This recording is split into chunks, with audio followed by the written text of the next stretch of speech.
사연 읽어드립니다. 보낼까 말까 고민 끝에 어렵게 글을 쓰네요. 제 이야기가 아니라서 더욱 조심스러워요.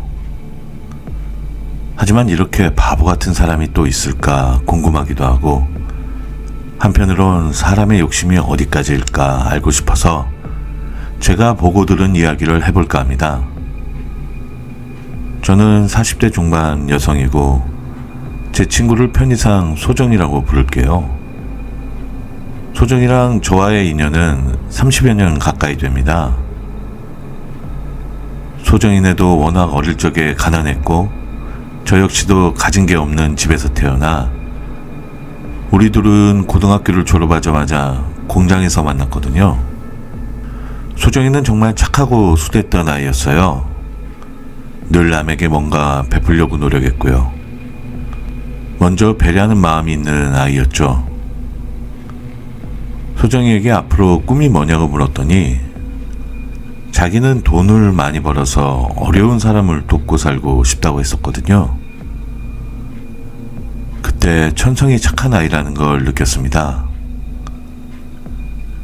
저는 그 후로 공장 생활 2년 더 하고 다른 회사 격리직으로 취직하며 공장을 떠났고, 소정이는 계속 공장을 다니면서 집안의 생활비를 보탰었죠. 몸이 멀어지니까 자연히 서로 연락도 끊겼었는데, 소정이를 다시 만난 게 30대 초반쯤 됐어요. 저는 결혼해서 아이가 생겼고 하던 일이 많이 힘들 때라서 다시 생활전선에 뛰어들었을 때의 일이었습니다. 낮에는 친정엄마한테 아이를 맡기고 그때 카페에서 커피를 만들기 시작했죠. 아는 언니가 커피 사업을 시작했는데 어차피 낮에만 도와주면 된다고 해서 생활비도 벌 겸 일을 하게 된 거예요. 그날도 한참 일을 하고 있는데 제 또래 아줌마가 휠체어를 탄 남자랑 함께 매장 안으로 들어오더군요. 대충 훑어봐도 남노한 차림에 커피를 사 먹을까 말까 고민하는 표정이었습니다. 솔직히 그런 손님을 주인이 달가워할 리가 없잖아요. 사장 언니가 내보내라고 눈치를 주길래 최대한 정중히 말하려고 그 아줌마 얼굴을 보는 순간 소정이란 걸 알고 깜짝 놀랐습니다. 못 본 사이에 많이 야위었더군요. 그래도 너무나 반가운 나머지 소정이 손을 잡고 10대 소녀 마냥 소리를 질러댔죠. 어떻게 지냈냐고 했더니 자기도 결혼했는데 이렇게 남편이 사고를 당해서 휠체어 신세를 지게 됐다는 이야기를 하는 겁니다. 얼결에 휠체어에 탄 남편과 인사를 나누게 됐고요. 나중에 더 자세한 이야기를 나누기로 약속한 뒤에 연락처를 주고받고 무료로 아메리카노를 줬습니다. 그게 30대의 소정이를 본 마지막 순간이 될 줄은 몰랐네요. 다음 날인가 알려준 번호로 전화를 했는데 없는 번호라고 나오더군요. 처음엔 속은 것 같아서 기분이 굉장히 안 좋았는데 한편으론 자기 사는 모습이 곤란하고 괜히 처량해 보여서 일부러 그랬나 보다 이런 생각도 들었습니다.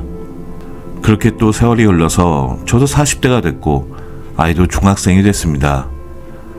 그렇게 속을 썩이던 남편 사업도 자리를 잡아서 사모님 소리까지 못 들어도 시장 가서 10,000원짜리 한 장 쓸까 말까 이런 걸로 고민하진 않을 정도가 됐죠. 그날도 저녁 창거리를 사려고 시장에 갔다가 어디서 많이 본 사람이 보이는 거예요. 소정이었던 거죠. 10년 전에 만났을 땐 초췌해서 안 좋아 보이더니 10년 사이에 보기 좋게 얼굴이 바뀌어 있더군요. 그동안 어떻게 지냈는지부터 미주알 고주알 이야기하다가 어차피 저도 집에 돌아가야 했으니까 너 이번에 진짜 연락처랑 주소도 적어, 알았어? 이렇게 말을 했더니 소정이는 깔깔 웃으며 알았다고 하더군요. 그렇게 다음날부터 소정이랑 만나 제대로 수다 한판 떨면서 그동안 어떻게 살았는지 이야기를 들었습니다. 10년 전 카페에서 만났을 땐 자기 행색이 부끄럽기도 하고 커피 한 잔 못 사 먹고 사는 꼴이 너무 싫어서 일부러 다른 번호를 알려주곤 도망쳤다고 하더군요. 그 이후 남편은 후유증으로 사망하고 사망보험금으로 아이 키우면서 직업을 구했는데 워낙 남을 돕고 사는 게 천성에 맞는지라 자원봉사자 겸 독거노인을 돕는 가사도우미를 한다고 하는 겁니다. 제가 짧게 이야기했지만 소정이의 인생 이야기가 정말 기구하고 구구절절 슬프더라고요. 이야기를 듣는 내내 울기도 엄청 울고 두 손을 꼭 잡고 이제 우리 자주 보자며 이야기를 나눴어요. 그렇게 소정이랑 딸 그리고 저희 집 세 식구는 종종 만나서 가까운 곳에 캠핑도 가고 가끔 만나 고기 파티도 열고 정말 편하게 잘 지냈습니다. 남편도 소정이를 마음에 들어해서 좋은 취직 자리도 알아봐 준다고 했는데 소정이는 독거노인 돕는 게 편하다며 거절하더군요. 하지만 어렵고 힘든 노인들을 돕는 것도 필요하지만 아무래도 박봉에 손이 많이 가는 것도 사실이잖아요. 소정이도 힘들면서 그 일을 계속하며 생활비를 벌었던 거고요. 그걸 보는 제 마음이 좀 안쓰러웠는데 어느 날 남편이 그 거래처 김 사장네 아버지가 병실에 오래 계시다가 자택으로 다시 오셨는데 가사도우미가 좀 마음에 안 드나 봐. 혹시 소정씨가 그 일을 해줄 수 있나? 그 돈도 두둑히 준다던데. 그 말을 듣자마자 소정이를 설득했죠. 언제까지 적은 돈 받으면서 아이를 키울 거야. 자원봉사도 좋지만 너도 미래를 대비해야지. 그 집은 보수도 빵빵하게 준대. 몇 번 설득 끝에 소정이는 김 사장네 아버지가 사시는 집에서 가사도우미로 일을 하게 됐습니다. 일 시작하고 일주일쯤 지났을 때 소정이를 만났죠. 일은 어떠냐고 물었더니 소문 듣던 대로 김 사장 아버지가 좀 괴팍하다고 하더군요. 거의 소정이를 종 부리듯이 부렸지만 그걸 또 소정이가 아주 척척 잘 처리했나 봅니다. 하루는 이런 일도 있었다는 거예요. 그 깐깐한 노인 어른이 딸기가 먹고 싶다고 해서 소정이가 마트에 가서 딸기를 사다가 줬나 봐요. 그랬더니 유기농이 아니네, 충청도에서 나온 딸기가 아니네 이러면서 트집을 잡았다고 해요. 솔직히 유기농을 고집하는 것까진 이해가 되지만 딸기가 충청도에서 만들어진 건지 강원도에서 나온 건지 따지는 사람은 거의 없잖아요. 어쨌든 별의별 걸로 트집을 잡으니까 소정이도 욱했나 봐요. 그래서 딸기를 하나 집어 먹으면서 이렇게 말했다고 하더군요. 안 죽어요. 솔직히 소정이도 왜 이렇게 말했는진 모르겠지만 그냥 깐깐한 노인 어른이 하는 짓이 너무 얄미워서 먹어도 안 죽으니까 먹으란 의미로 말했다고 합니다. 그랬더니 노인 어른이 허허허허 웃으면서 딸기를 조금 먹었다고 하더군요. 노인의 깐깐함이 많이 줄었다는 겁니다. 그 말을 듣는데 어찌나 웃음이 나기도 하고 소정이 깡다구에 놀라기도 하고 걱정이 조금은 누그러지더군요. 그렇게 앞으로 잘 살라며 인사 후에 헤어졌습니다. 그렇게 서너 달쯤 돼서 다시 또 소정이를 만나서 수다를 떨었어요. 근데 이번엔 좀 예전 소정이하고 느낌이 다른 거예요. 약간 허세가 들어있고 사람을 깔보는 듯한 느낌이 들더군요. 피곤해서 그런가? 아니면 무슨 사건이 있어서 그런가? 조금은 기분이 나빴지만 그러려니 이해를 하고 넘어갔죠. 그런데 제 느낌만은 아니었나 봐요. 며칠 후 남편이 심각한 표정으로 제게 묻더군요. 소정씨가 원래 불려우였나? 뜬금없는 소리에 무슨 말이냐고 물었더니 김 사장이 지금 난리가 났어. 자기 아버지가 소정씨하고 재혼을 한다고 했다는 거야. 소정씨가 순진한 자기네 아버지 꼬셔서 재산 빼가려고 한다고 난리 났어. 정말 어이가 없더군요. 제 친구를 꽃뱀식으로 말하는 남편도 미웠지만 그런 일을 이야기 안 해준 소정이도 내심 섭섭했어요. 그래서 소정이에게 한번 만나자고 했죠. 다시 만난 소정이는 이미 부잣집 사모님 스타일로 싹 바뀌었더군요. 그러면서 만나자마자 그동안 신경 써줘서 고맙다며 100만 원을 주는 거예요. 일단 돈은 됐고 요즘 들리는 소문이 있던데 그게 어떻게 된 거냐고 물었습니다. 솔직히 고생하며 살아온 친구가 돈 많은 집으로 시집가서 팔자 고친다면 반대할 이유는 없죠. 하지만 그 과정이 추잡해 보이니 문제잖아요. 그래서 어떻게 된 일이냐고 물었더니 깐깐한 노인어른이 갑자기 어느 날부터 잘해주더니 나한테 30억 원 통장 보여주면서 프로포즈를 하더라고. 말 한마디 한마디에 이제 팔자 고칠 수 있다는 거만함이 묻어나 있었습니다.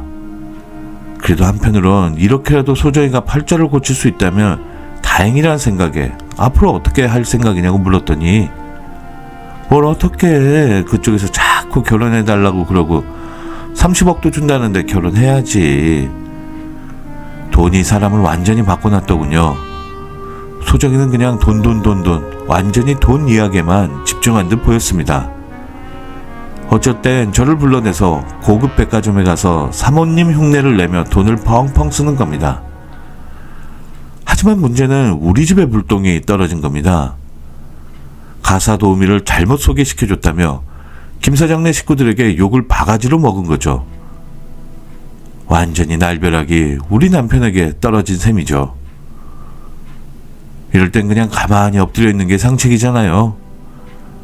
역시 시간이 모든 걸 해결해 준다는 말처럼 이번 일도 금방 잊고 지내게 되더군요. 근데 어느 날 소정이에게 연락이 온 겁니다. 굉장히 다급하니 좀 만나달라는 거예요.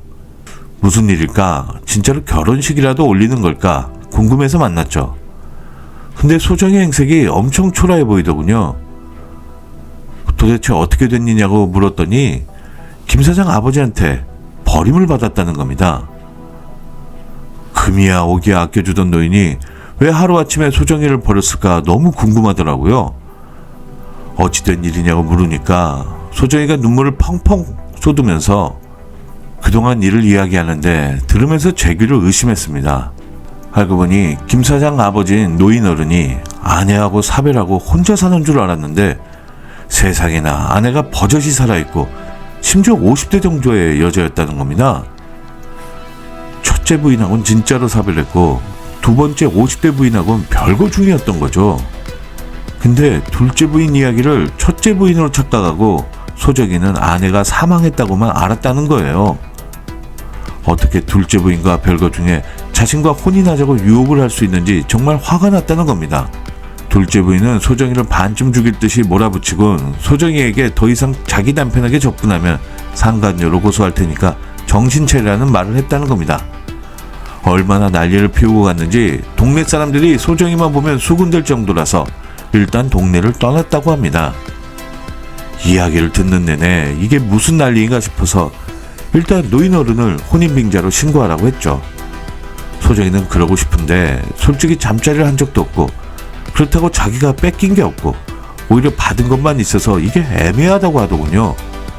저는 그런 게 어딨냐. 네 인생 네 시간 다 바친 거니 법적으로 부딪혀보라고 설득했습니다. 그리고 이참에 둘째 부인하고 이혼하고 오면 받아주겠다고 그 망할 노인네에게 이야기하라고 말했죠. 그런데 하늘은 소정이 편이 아니었나 봐요. 소정이가 노인 어른을 찾아가서 이렇게 단판을 지었다고 합니다. 둘째 부인인지 나인지 선택하세요. 그랬더니 노인네가 아주 미안해하면서 둘째 부인을 선택했다는 겁니다. 어이가 없는 상황이 벌어진 거죠. 그 이야기를 전하는데 눈물을 펑펑 흘리더군요. 그래도 노인네는 양심의 가책을 느꼈는지 소정이에게 꽤 많은 돈을 주며 미안하다고 사과를 했다는 겁니다. 근데 사람 욕심이 어디 그런가요? 결혼하자고 할 때는 언제고 나보고 이 돈 받고 떨어지라고? 소정이는 발끈해서 노인네에게 따지다가 홧김에 노인네 뺨을 때렸는데 김 사장이 폭행으로 신고를 했나봐요. 자기 아버지를 때렸다는 이유죠. 아주 엉망진창이 된 거죠. 열받은 소정이는 혼인빙자로 고소했고요. 게다가 노인네 실제 부인은 소정이를 정신적 충격을 줬다며 고소했고 아주 서로 난리가 났다는 겁니다. 그 말을 듣는데도 소정이도 한심해 보이고 버젓이 아내가 있는데 소정이한테 추파를 던진 노인네도 웃기단 생각이 들었어요. 물론 노인이 가장 나쁘긴 하지만 지금 이게 누가 더 나쁘고 덜 나쁘고의 일은 아니란 생각이 들었습니다. 어쨌든 한번 허파에 바람이 들어가니 소정이는 예전 생활로 돌아가질 못하더군요. 아무래도 돈의 맛을 봤으니 거기서 나오질 못하는 것 같았어요. 인생 수업을 톡톡히 했다고 생각해야죠. 오히려 이것저것 피해만 입고 지금은 고소하고 고소 해결하느라 이리 뛰고 저리 뛰며 완전 만신창이가 된 친구를 보니 안타까워서 사연을 보냅니다. 어쨌든 제 친구의 답답한 이야기 끝까지 들어주셔서 감사합니다.